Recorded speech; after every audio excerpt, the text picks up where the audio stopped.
I haven't uploaded any videos in a while, but today I'm going to show you how to properly adjust your chain on a 1990 Suzuki Katana 750.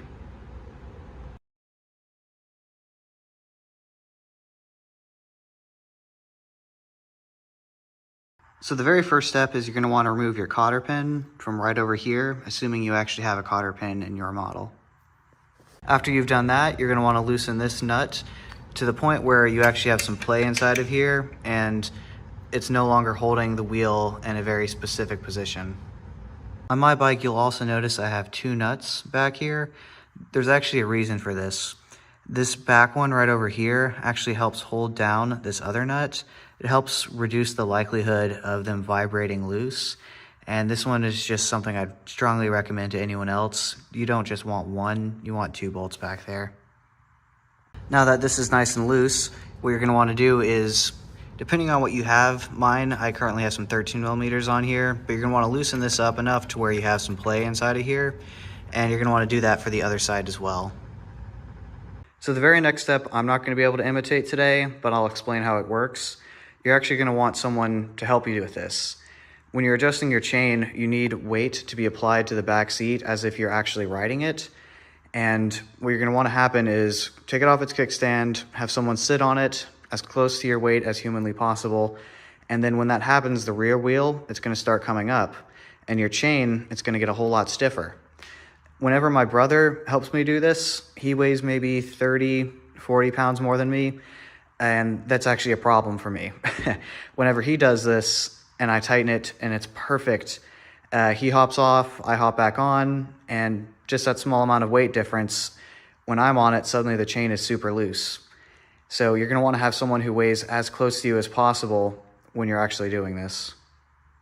So now that you have someone actually sitting on your bike, you're gonna wanna be following these specific steps. On here, you can see this image and it shows right on the bottom of the chain, you want 30 to 40 millimeters of play. That means when you have someone sitting on here, you can push this up and down with about 30 to 40 millimeters of play. That's 3 to 4 centimeters. Because this bolt right over here is already loose on the other side, the wheel itself can move forward or backwards at this point. Now that you know if you have a chain that is too tight, all you have to do is start loosening this over here as well as on the other side. If your chain is too loose, you're going to want to start tightening this bolt down. That will actually bring the wheel itself backwards and in turn tightening your chain. You're going to want to go back and forth between tightening or loosening these bolts and remeasuring what it looks like over here, just to make sure you have that 3 to 4 centimeter gap, just as described in this picture over here. The intuitive way to align your rear wheel is by simply looking at the top of this little piece right here and aligning it with one of these notches up here. The one that's on this side, you're going to want to imitate that on the other side of the bike. However, I do not recommend you do this. On a lot of different forums online, I've noticed that some people will do it exactly this way, and then their wheel isn't actually pointing directly straight, and that has caused some people to damage or even break their chains. The best way to actually align it is by looking at this over here. What you're going to want to do is measure the length of this bolt. I like to use this tool right over here, and I try to get my measurement. Then on the other side of the bike, I'll try to imitate as close as humanly possible the exact same length. If you're confident that both sides of the bike have the bolt at the exact same length, you should have your wheel pointing directly forward. I recommend you stand behind the bike, look forward, see if that lines up properly. It's pretty hard to tell for sure, but if it's crazy off, it'll be a good way to tell.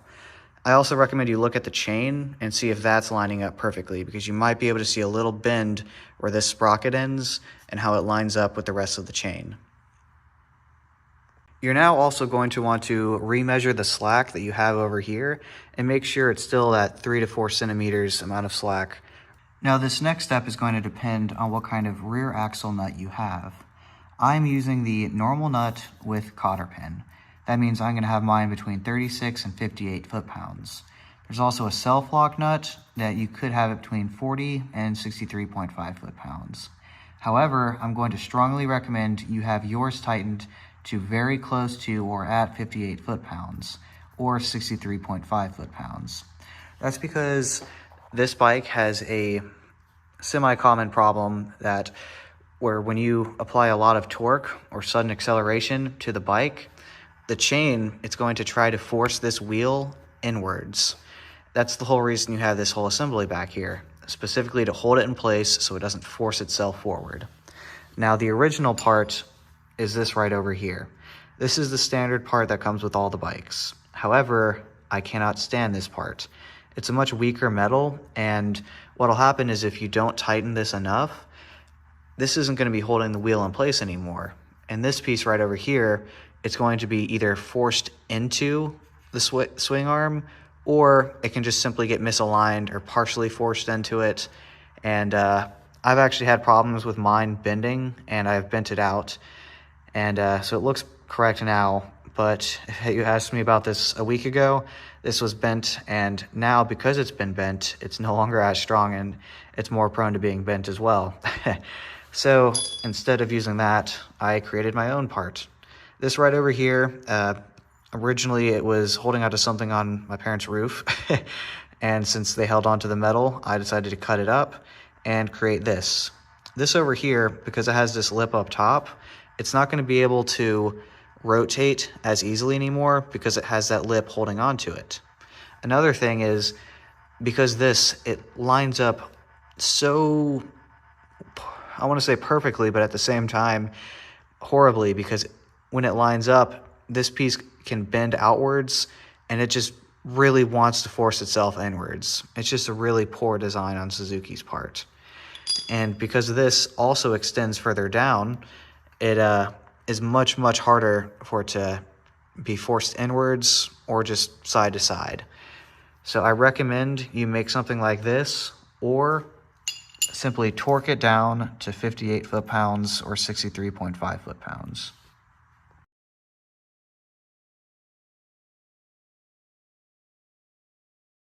Now, assuming that you have your chain the correct tension that you want it, the next step is going to be lining up both sides of the wheel so that the wheel itself is pointing directly forward. If you don't have the wheel itself pointing directly forward, that means this sprocket right over here is also not going to be pointing directly forward. And if this is slightly misaligned, that's going to be putting a whole lot of stress on your chain, and that's going to, in the long run, do a ton of damage to it, or even potentially snapping that chain. By this point, hopefully your chain is the correct tension and you're not going to have to readjust it. However, I highly doubt in your first go you're going to have it the correct tension. That means you're going to have to restart and either tighten or loosen these little bolts over here. Now that your chain is definitely the correct tension, it's time to start tightening everything up. The first step you're going to want to do is to tighten this piece right over here to the correct torque. And once everything is tightened down, you're going to want to reinstall your cotter pin. The last thing I want to leave you guys with is don't just measure the rear bolt and make sure they're the same on both sides, because that is not a guaranteed way to make sure your chain is perfectly aligned. You definitely want to have it perfectly aligned or you will damage your chain, possibly break it, as well as your sprocket. There are chain alignment tools you can buy online. They're not very expensive. I've seen them for around $15. Just make sure that your chain is the correct tension and it is perfectly straight. Otherwise, you're going to have a really, really bad day. I think I should also note that right now, this bolt over here is actually shorter than this one over here. That being said, right now my chain is aligned. So it's not the best way to actually get chain alignment by just focusing on bolts or even those symbols on the side. It's an imperfect way, but it is incredibly important to have your chain perfectly straight. So I recommend, if you aren't confident in what you've done, use a chain alignment tool that you can find online.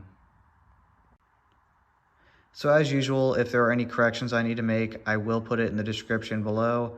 I highly recommend you check that out just in case I've made any mistakes.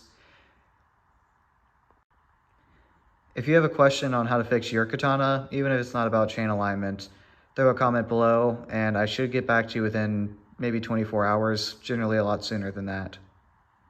So it's been a little over 2 years since I've made my last video. I've been off at flight school and college, so I haven't had all the time in the world. That being said, my bike has totally changed since my last video 2 years ago. If you guys have any videos you guys would like me to make, let me know.